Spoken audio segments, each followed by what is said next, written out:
Good morning, guys. Happy Thursday. Eric is ill, so we are beginning Chapter 12, Change Plans, beginning Chapter 12 via video. Sorry about this. I don't have the notes copied for you. I just revised them last night. So for now, write everything on a sheet of paper, and then you could transfer them to your notes. I'm going to try to cover the first 3 sections. We may have to do this in 2 separate videos. My home internet is not as fast as the school internet, and it may take me forever to get it uploaded to you. So anyway, Chapter 12 is where we're at. That's Chapter 12, 1, 2. And in Chapter 12, we study kinetics. Kinetics is the study of how quick or how slow reactions go, and what factors affect those reactions, and how you can speed them up and slow down, which is sounds a lot like what we did in Regents chemistry, but we also deal with these things called rate laws, and we'll be talking about that. We need to define what the rate of a chemical reaction is. The rate of a chemical reaction is the change in the concentration of a reactant or product over some period of time. So we have change in concentration. Units for concentration are moles over liters, and we're going to divide that by time, right? Some period of time. Either you're going to measure the rate in how much a change occurs in a second, or an hour, or a minute, or a year, or whatever. Usually it's seconds and minutes. So change in concentration per unit time. This is important right here. I'm not really going to tell you what to write down. I think you should be able to figure out what to write down, but you definitely want the definition of reaction rate. Okay? This gives you a nice visual of generally what happens as the reaction proceeds.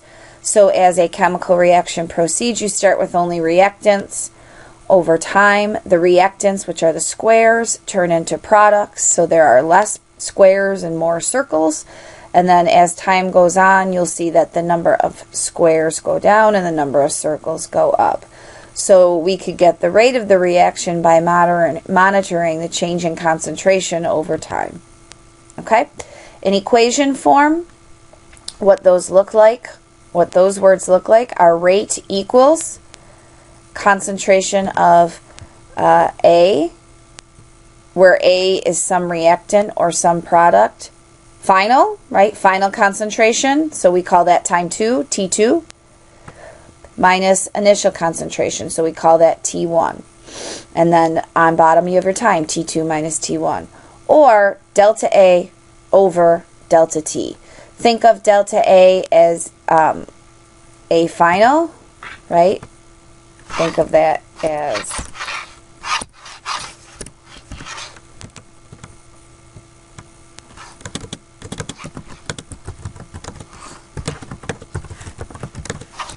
minus A initial. I just used T2 minus T1.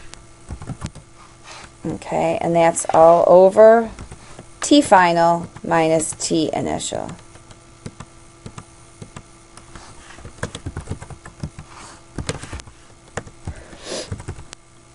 Now what that means is since reactants go down, their final concentration is less than their initial. We always want the rate to be positive. Rate should always be a positive value.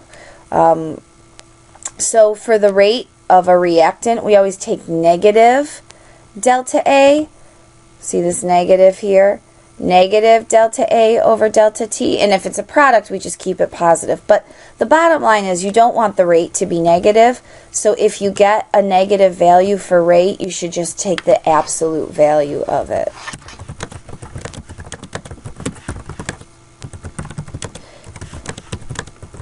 The negative would just indicate that the concentration is decreasing over time.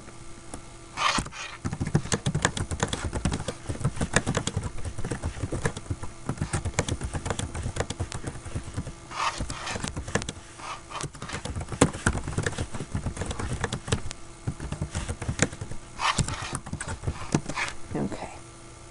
And again, feel free to pause me if I'm going too fast or whatever.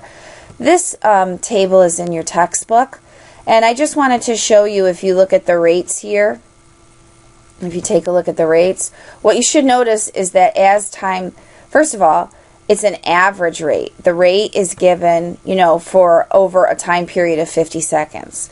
It's not an instantaneous rate. It's an average rate, okay?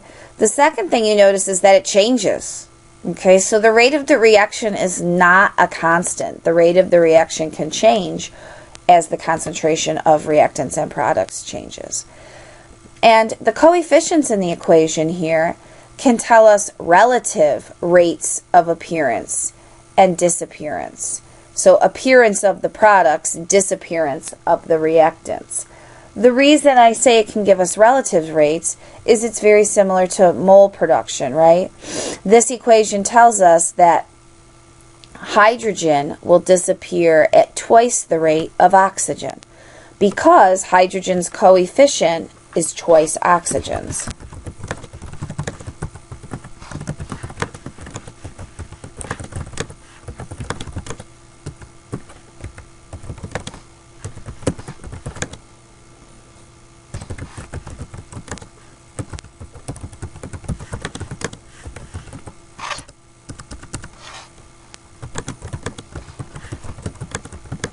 Okay? You could also say there are other relationships that you could draw from this, right?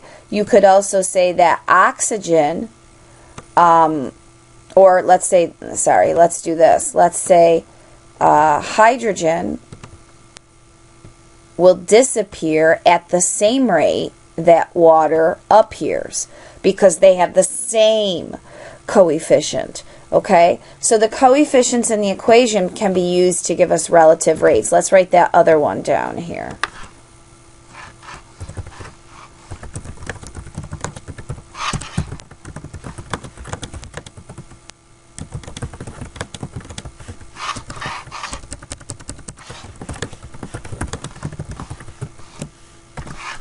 Okay, so they give us, the coefficients give us relative rates. Okay. Oh, and look, I had that all written down. So here's the sample problem. And I think that you probably just want to write down the questions and then we can answer it. In your notes, you'll actually have this. So just try to do the problem. It says, answer the following questions using the hydrogen and oxygen data presented. The rate of appearance of water is 3.1 moles per liter seconds. Based on the coefficients of the chemical equation alone, what is the rate of the oxygen reaction between 0.004 and 0.008 seconds? So this rate of water disappearing or appearing is between 0.004 and 0.008 seconds. Okay?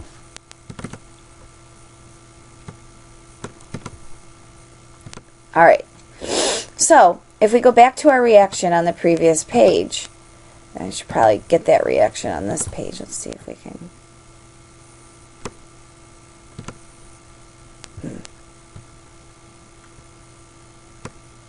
Okay. I'll just write it up. It's easier just to write it here.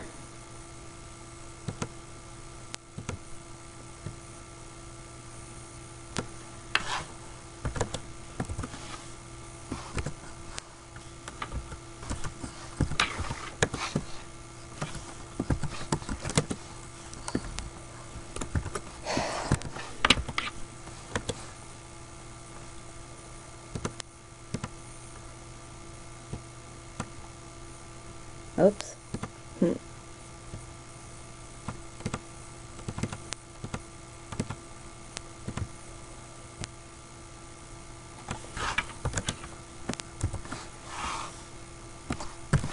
It's kind of on that kind of a day already here.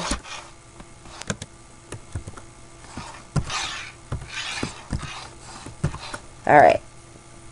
So here's our reaction. Let's try this again. They gave us the rate of water appearing, and they want the rate of oxygen disappearing. So I set this up with like a proportion, just like we would do with like a mole-mole kind of problem. we know that oxygen, or water, 3.1 is the rate of water. So then I set up a proportion here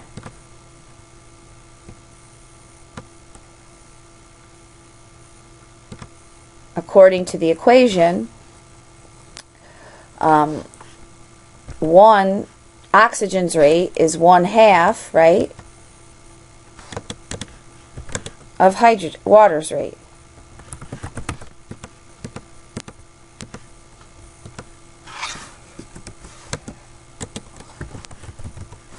Okay, so all we have to really do is divide that by 2, and we can get the rate of oxygen disappearing. So that should be 1.55 moles per liter second. What is the rate of water production during the same period? Well, we already answered that. Let's say hydrogen. Oh boy. What is the rate of hydrogen use during that same period? Well, water and hydrogen have the same coefficient.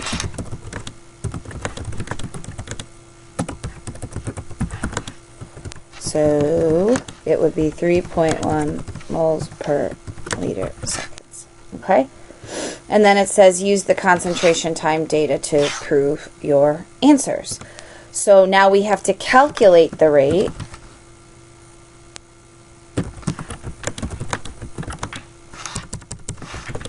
Using the data. So we're going to use our delta A over delta T equation. So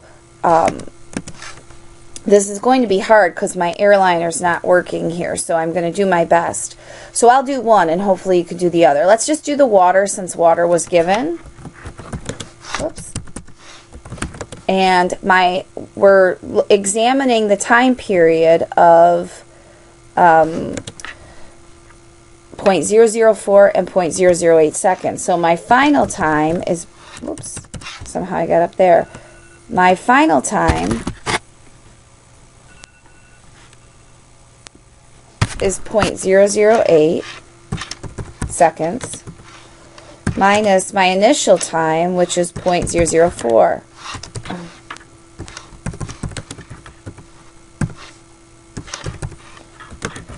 Seconds. Okay? And that will all go in the denominator. So we'll make a proportion or a fraction here.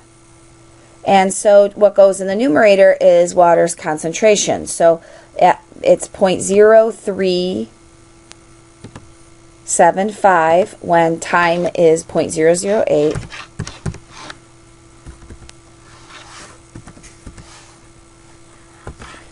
Minus when time is 0.004, it's 0.025. So we'll do the math on that. So if you do the math on that, you get a rate that is consistent with what they said the rate would be. Okay?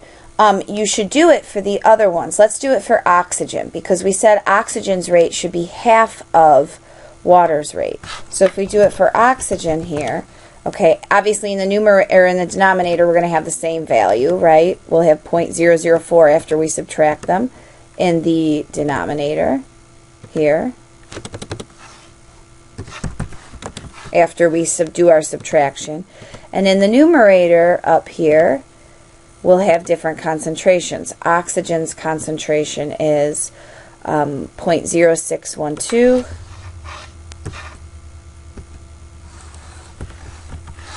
Minus, is it 0.0675?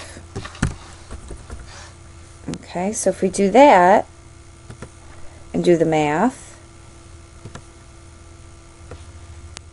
okay, so if you do the math on that, you come up with negative 1.575, but again, remember, you should ignore the negative. So let's just make that 1.575. And I know it's not exact, but it's experimental data and it's pretty close.